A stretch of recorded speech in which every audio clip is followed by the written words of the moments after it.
ರೈತ ಬಂದವರೇ, ನಾವಿವತ್ತು ನಮ್ಮ ಆತ್ಮೀಯರಾದಂಥ ಚನ್ನಪ್ಪ ಸಿದ್ದಾಪುರ ಅವರ ಕಬ್ಬಿನ ಬೆಳೆಯಲ್ಲಿದ್ದೀವಿ. ಅವರು ಮೀರಾ 86 ವೆರೈಟಿ ಕಬ್ಬನ್ನು ಪ್ಲ್ಯಾಂಟೇಷನ್ ಮಾಡಿ ಸುಮಾರು 1 ತಿಂಗಳು ಕಂಪ್ಲೀಟ್ ಆಗೈತಿ.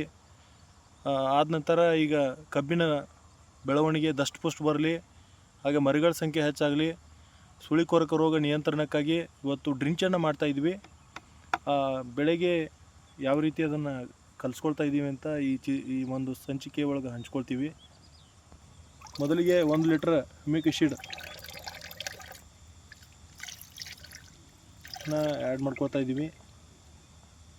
ಎರಡನೇದಾಗಿ ಸುಳಿ ಕೊರಕ ನಿಯಂತ್ರಣಕ್ಕಾಗಿ, ಬೇರಿನಲ್ಲಿ ಬರುವಂಥ ಗೆದ್ದಲು ಹುಳುಗಳ ನಿಯಂತ್ರಣಕ್ಕಾಗಿ ಕೊರೇಜಿನನ್ನು 150 ml ಕೊರೇಜಿನನ್ನು ಮಿಕ್ಸ್ ಮಾಡ್ತಾಯಿದ್ವಿ.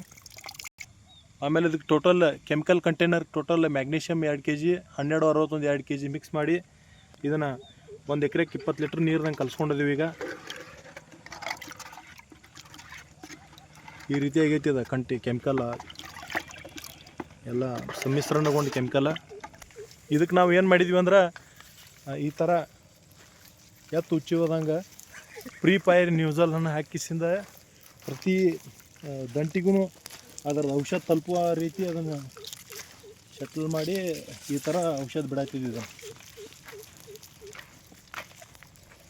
Okay, thank you.